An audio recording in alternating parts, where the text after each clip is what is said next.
इसमें संबंध के प्रकार देखने वाले हैं कि कितने प्रकार के संबंध होते हैं और संबंध क्या होता है। संबंध होता है क्या? दो समुच्चयों के बीच संबंध स्थापित करने को ही संबंध कहते हैं।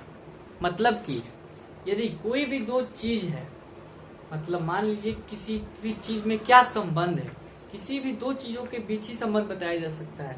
अगर कोई बाप है और एक लड़का है तो उन दोनों में क्या संबंध है? बाप बेटा का संबंध, एक संबंध हर एक चीज में। तो दो समुच्चयों के बीच संबंध स्थापित करने को ही संबंध कहते हैं। मतलब कभी भी संबंध अकेला नहीं होगा, कभी भी एक चीज का संबंध नहीं होता है, हमेशा दो चीज चाहिए और जो दो चीज है वो एक समुच्चय होना चाहिए।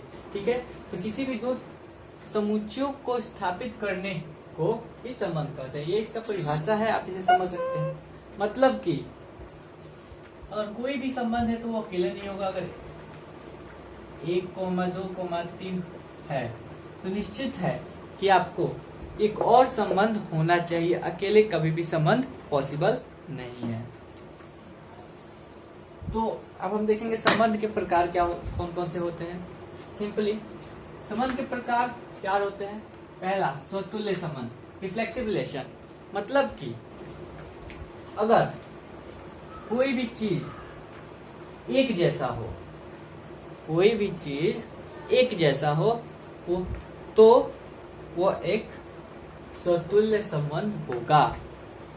क्या बोला मैंने बोला कि अगर मान लीजिए कि अगर कोई संबंध हम लोग को मिल गया 1,2, छोटे से में समझते हैं, और एक हो गया b 2,3। ठीक है, तो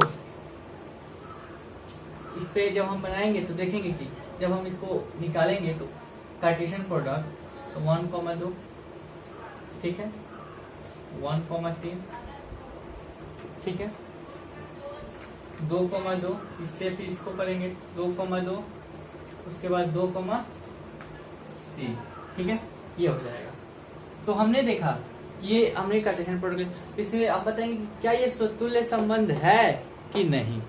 हमको बताना है कि क्या ये स्वतुल्य संबंध है या नहीं।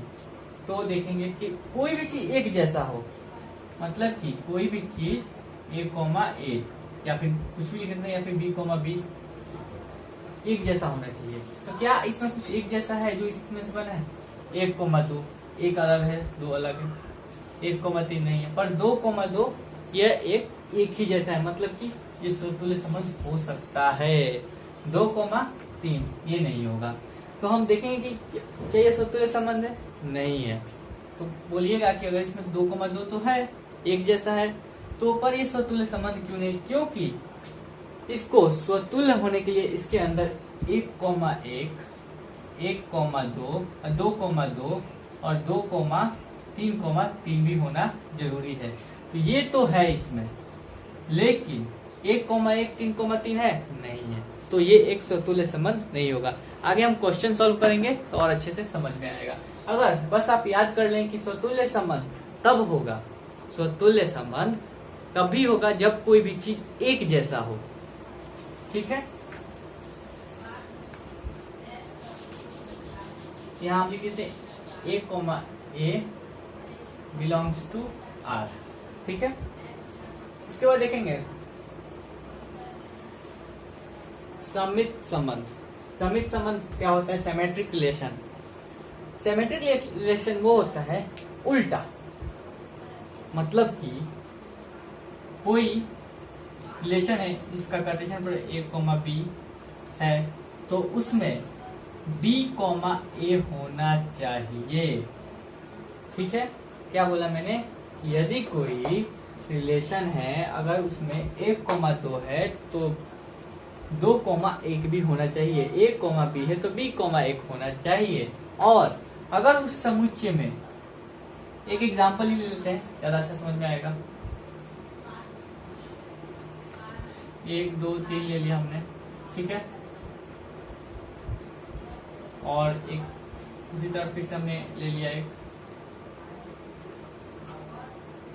एक और 1,3 ले लिया। ठीक है, इसको जब हम निकालेंगे 1,1, हाँ, तो यहाँ 3,3 3 है। ठीक है, तो हम देखेंगे कि इसमें मैंने बोला कि इसका उल्टा होना चाहिए, तो मतलब क्या, यहाँ 1,2 है तो क्या 2,1 है? बिल्कुल, ये रहा 2,1।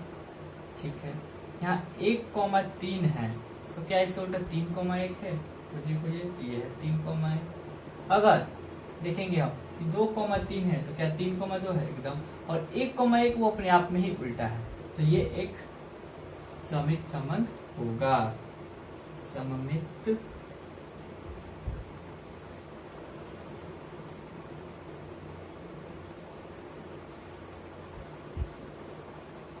संबंध है। और देखेंगे स्वतुल्य, मैंने बताया कि एक जैसा होना जरूरी है, तो क्या एक जैसा है? तो देखेंगे 1,1 भी है इसमें, 2,2 भी है इसमें, 3,3 भी है, यह एक स्वतुल्य संबंध भी है। ठीक है, क्लियर? तो मतलब कि इसमें A,B अगर है तो B, A होना चाहिए। A,B है तो B, A इसमें होना चाहिए, तब ये सममित संबंध होगा। अब देखेंगे हम कि संक्रामक किसे कहते हैं।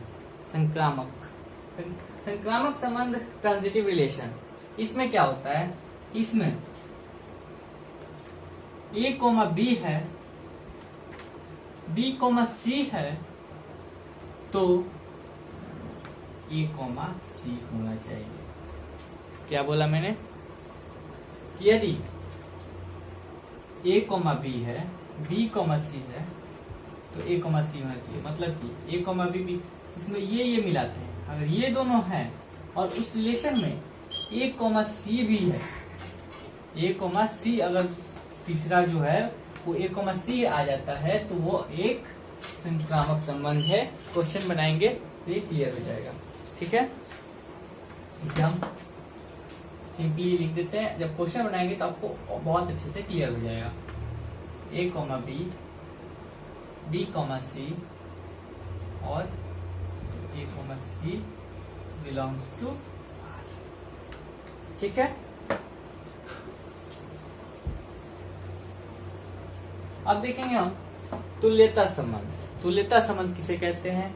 Equivalence relation. इसमें होता है कि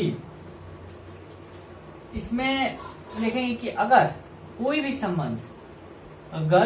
संबंध ये तीनों है, अगर कोई दो समुच्चय मैंने दिया उसमें आपने निकाला, वो स्वतुल्य भी आ रहा है, समित भी आ रहा है, आपका संक्रामक भी आ रहा है, अगर तीनों चीज आ रहा है तो वह तुल्यता संबंध होगा। ठीक है, अगर ये तीनों चीज आ रहा है, स्वतुल्य संबंध भी है, समित संबंध भी है, संक्रामक संबंध भी है, तो वह एक तुल्यता संबंध होगा। अगर जब हम क्वेश्चन बनाएंगे तो और अच्छे से क्लियर हो जाएगा। आई होप कि आपको समझ में आया होगा। नहीं आया तो क्वेश्चन हम लोग बनाएंगे, सॉल्व करेंगे और आपको बहुत अच्छी तरीके से वो क्लियर हो जाएगा। थैंक्स।